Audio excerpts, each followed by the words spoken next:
Shabbat Shalom, everyone. Shabbat Shalom. On the advice of medical professionals, we have taken what would have been a Shabbat service in the chapel and moved it into virtual space, and we are glad that you are joining us for a few moments of prayer and a few moments of reflection and a few moments of virtual community, even when we cannot be together in person. In this week's Torah portion, we are reading about the Israelites as they are beginning their journey through the wilderness that is the symbol of uncertainty, the wilderness that is the symbol of not yet being where we know we are trying to go, not yet being in the promised land. And we are in the wilderness, and at the very beginning of a wilderness journey that is probably going to last days and weeks and maybe months to come as we are facing the uncertainty of coronavirus, facing the uncertainty of how do we offer each other health and support and strength in a world where we are asked not to be in each other's physical presence as much as we'd like. So we at Congregation Emanu are also wrestling with those questions and also wondering the ways that we can be a source of strength and support to our community even when we are not together in person. And this is the first of what will be, I assume, many experiments with how we create community in new and exciting and digital ways as we offer strength and support. So we are going to pray together. We're going to sing together. We hope that wherever you are able to sing loudly so that we can hear you. And we're going to offer some words of Torah. We're excited to be joined by Carl Josehart to offer a few words of Torah a little later as we celebrate Shabbat together in this virtual community. The words we sang to begin were Hine matov umanayim, how good it is to be together. It is good to be with you, even if it is digital. So, and we are just so glad to be with you, to feel the spirits of everyone, and I think take comfort in the melodies, some new and some familiar. So we hope that you'll be singing along with us. The morning service opens with a prayer called a Asher Yatzar, which is a prayer that is about thanking God that our bodies are working.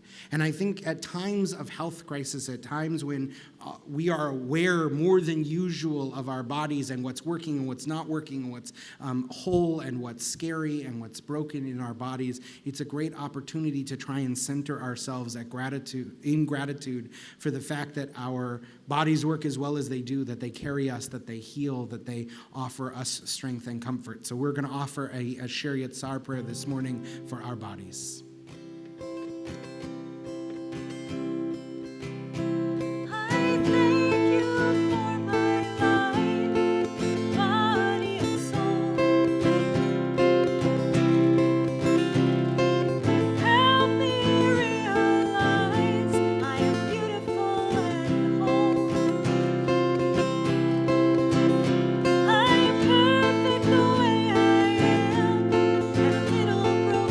Too.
from the miracle of our bodies to the miracle of our breath, to this prayer, Elohai neshama shenatata bi tehorahi. My God, the soul you have given me is pure. And I'm just thinking a lot about my breath these days. There's so much going on, and it gives me some comfort to just stop every once in a while and just take a breath. And in this prayer, the word for soul, neshama, is very closely related to the word for breath, neshima. And when I sing this prayer, I like to just be mindful of that breath as it's coming in and out, as it's making it possible to sing. And so I invite you with me to just be mindful of your breath as you sing this prayer with me, Elohai neshama. If you don't know this melody, I'm sure many people do, but if you don't, it's pretty simple. It goes like this. Elohai, Elohai. Take a breath and let's try that together. Ready?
We are reminded in prayer that what we have to offer is more than words. We're reminded that what we need is more than just presence. We are reminded that even our silences, even the space between us is holy. There is a teaching that the Torah is, the Kabbalists call the Torah black fire on white fire. And by that they mean that the black fire, the words, the ink, that's important, but the space in between those words is important too. That is also a form of fire that can inspire us, and that it's only the words and the spaces together that make the meaning. And as we are observing more space between us than usual, we can try and find presence even in that distance, presence in both the words and the spaces. So I'm going to offer a prayer by Rabbi Sheldon Zimmerman, and then we're going to take a few moments for silence. Silence for the thoughts of our hearts, the prayers of our hearts, the words we need to find inside ourselves, and to sit in that white fire, that space, for just a moment on this Shabbat. O God, my soul's compassion, my heart's precious friend, I turn to you. I need to close out the noise, to rise above the noise that interrupts, the noise that separates, the noise that isolates.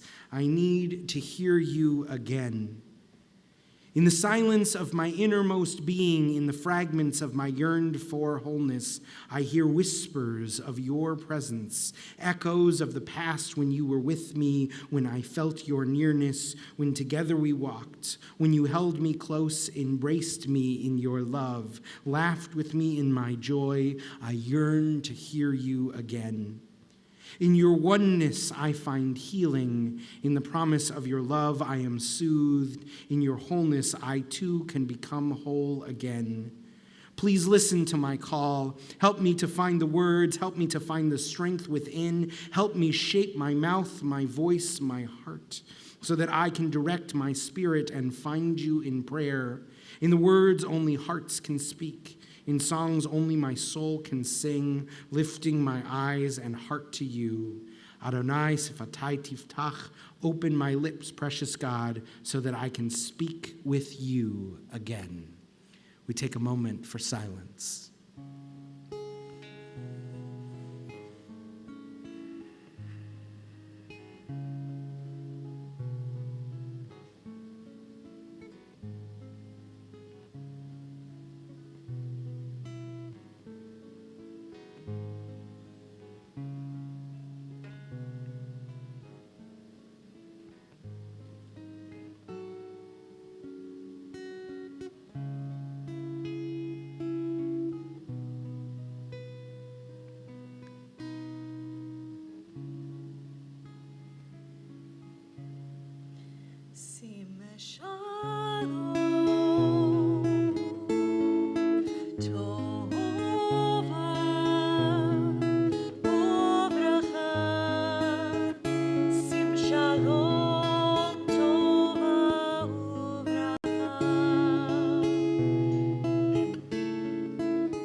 In our search for peace, in our search for community, in our search for wholeness, one of the most important tools we have at our disposal is the practice of gratitude, of noticing the blessings that are in our lives, even when our lives are turbulent and full of trouble.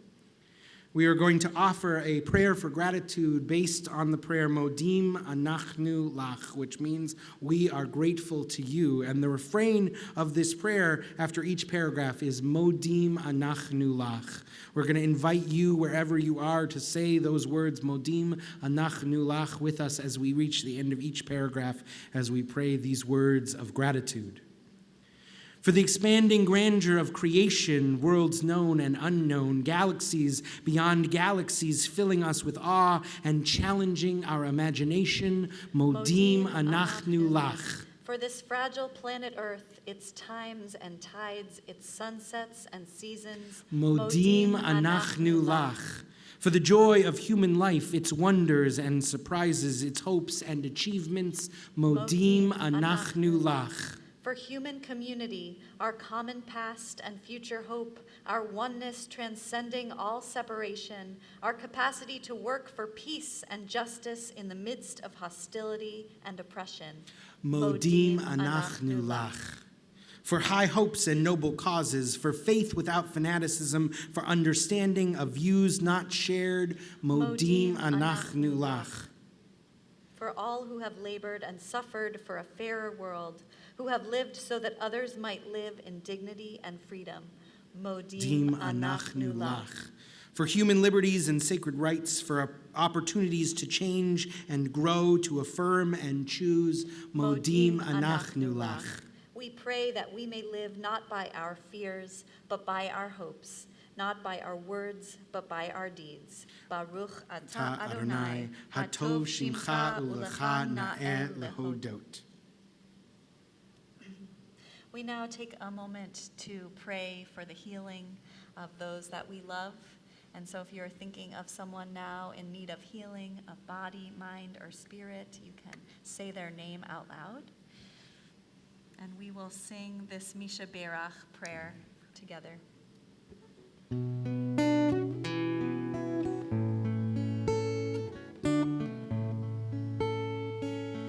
Misha Berach Avoteinu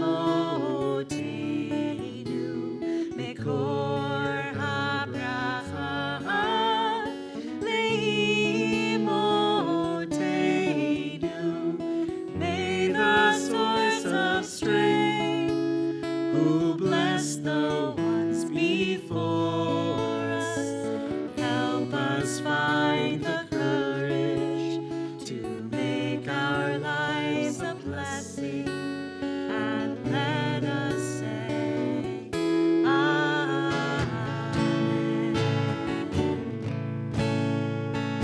Mishe Berach Imoteinu Mekor HaBracha Avoteinu. Bless those in need of healing with refuah shlema, the renewal of body, the renewal of spirit, and let us say, Amen.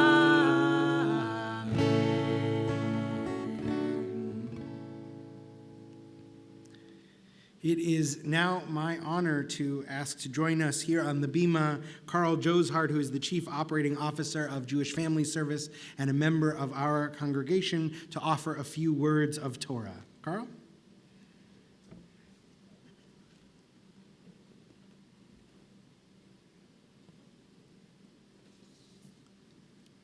In the dining room of my home, there's a china cabinet that sat in my mother's home. And on the top left-hand shelf, there's a set of crystal that she and my father received as a wedding gift when they were first married. It's been lovingly packed and moved to every home that I've ever lived in, but I've never once taken it out and used it. You see, when my mother died, there were certain objects that took on an overwhelming sense of importance. The spoon with the broken handle that she never got rid of, that she used every time she was cooking family dinners and holiday meals. The silly green plastic water pitcher with the pink flamingo painted on the side that my parents had brought home as a souvenir from a trip to Florida when they were first married. The kitchen tongs that had been a giveaway from a local hardware store when she was a child, that still had the address of the store, now closed for decades, still engraved on its side. While my grief was fresh, these objects were precious treasures that helped me still feel connected to my mother at a time when I was feeling lost and afraid. Though they had no intrinsic value, I handled them gently, with reverence, and fretted about where they were and if they were safe. On my journey of healing from my grief, I found another way to stay connected to my mother. Growing up, our house was always full of family and friends for Shabbat and holiday meals. As I started to recreate that tradition in my own home, I realized that as I was cooking, my mother's memory joined me in the kitchen and mixed in with the smells of her favorite recipes, suddenly, in my heart, we were laughing and talking as we scrambled to put a meal together for a holiday or special occasion. When I sat in the dining room table in my home filled with family and friends, the sounds of glasses and silverware clinking mixed with people talking and laughing and arguing, I felt my mother's presence in a warm and comforting way.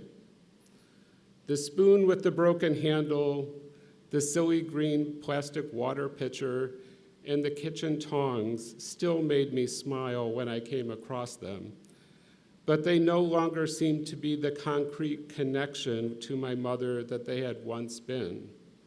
That connection had moved inside of me and was present with me all the time now. Many of us grew up hearing the story that we read today in today's Torah portion, the incident when the children of Israel built a golden calf while Moses is up on the top of Mount Sinai receiving the 10 Commandments.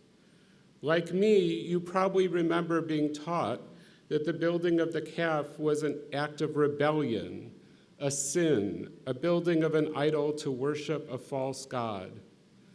I think that there's another way to hear this story that connects us in a way that is perhaps more compassionate.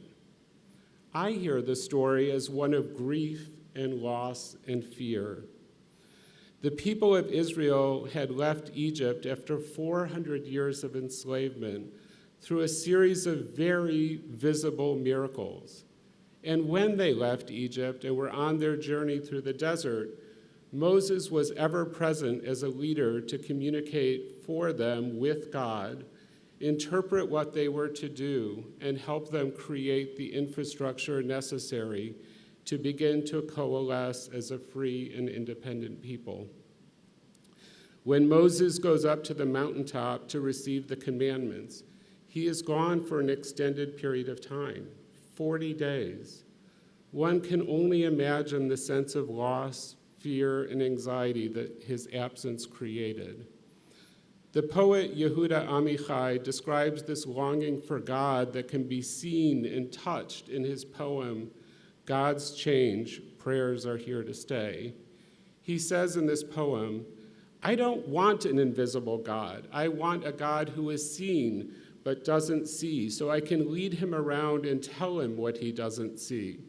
And I want a God who sees and is seen. I want to see how he covers his eyes like a child playing blind man's bluff. I want a God who is like a window I can open, so I'll see the sky even when I'm inside. I want a God who is like a door that opens out, not in. But God is like a revolving door which turns on its hinges, in and out, whirling and twirling. Perhaps if we can relate to the fear of the children of Israel, we can see the building of the calf in a slightly different fashion. How many of us have had a teddy bear or a blanket that we clung to at night when we were a child and afraid of the dark? How many of us keep objects that belong to those we have lost to death and pull them out when we are feeling overwhelmed by grief and missing them? There is no sin in feeling weak, scared, alone, or afraid. Perhaps the lesson is that the mistake the people made was in turning to an object rather than to each other. Moses, not unlike the children of Israel, wanted some vision that could provide reassurance, an amulet, a talisman, a lucky piece. And the Israelites, not seeing what they felt they needed, created an effigy, an idol by today's definition. Slowly, Moses and later the rest of the Israelites came to understand that to feel connected to God is to perceive God's influence in the world around us.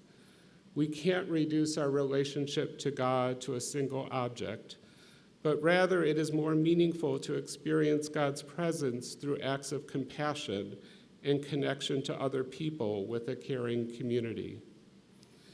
In the beginning of this week's Torah portion, Moses takes a census of the Israelites and collects a half shekel from each person. a half shekel. Perhaps it is a metaphor that each of us alone is incomplete, only a fragment needing another person to become whole. The great Talmudic scholar, Mr. Rogers, often told the story when he was a boy and would see scary things on the news, that his mother would say, "Look for the helpers. You will always find people who are helping." To this day, he recounts that every time he's facing a disaster, he remembers his mother's words of caring, and he is always comforted by realizing that there are still so many helpers, so many caring people in this world. So the mistake in this week's portion can be seen not as acknowledging what we need, constant real reminders of abstract ideas or relationships, even inspiring ones, but more in misdirecting those feelings or needs to raising an object to the status of something to be worshiped. Instead, we can use these special objects as a way to tell stories about the important people they represent and use them to carry on the special traditions we shared. In this way, our relationship to our loved one continues inside ourselves and is passed on to someone new, rather than getting buried inside an inanimate object. Shabbat Shalom.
As we move towards the conclusion of this digital service, we wanted to give folks who needed it the opportunity to say Mourner's Kaddish, the opportunity to remember loved ones who are no longer with them.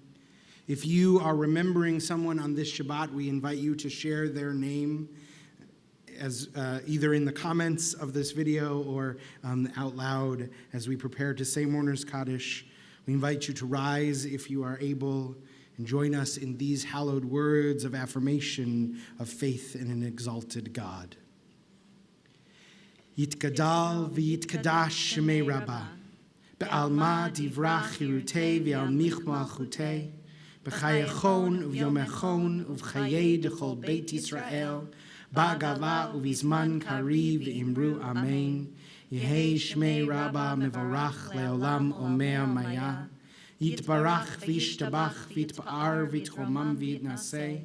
V'yithadar v'yithale v'yithalal shmei d'kudsha brichu.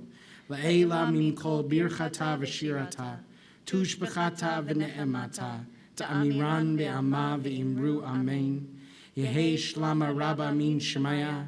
V'chayim aleinu ve'al kol Yisrael ve'imru amen. Osei shalom b'mromav. Hu ya'aseh shalom. Aleinu ve'al kol Yisrael ve'imru amen. Say shalom, shalom b'mromav, hu yaseh shalom aleinu ve'al kol Yisrael ve'imru amen. Oh, say shalom, shalom b'mromav, hu yaseh shalom aleinu ve'al kol Yisrael ve'imru amen. Hu yaseh shalom aleinu ve'al kol Yisrael amen. Oh, say shalom, shalom b'mromav, hu yaseh shalom aleinu ve'al kol Yisrael ve'imru amen.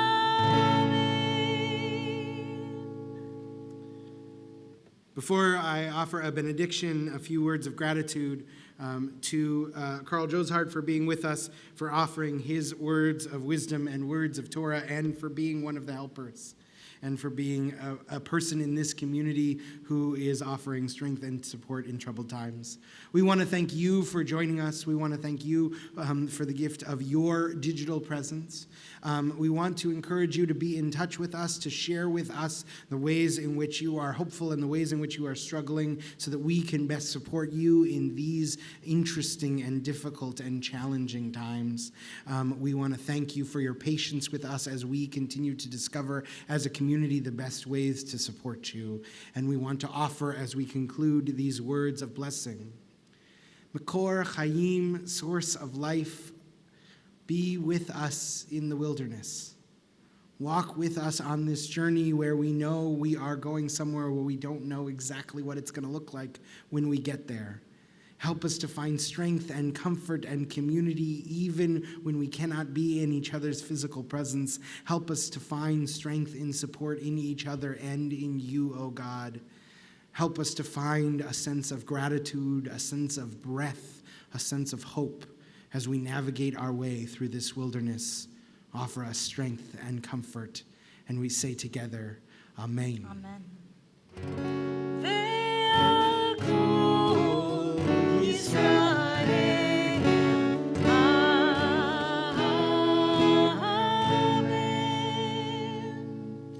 Shabbat Shalom. Shabbat Thank you Shalom. for being with us.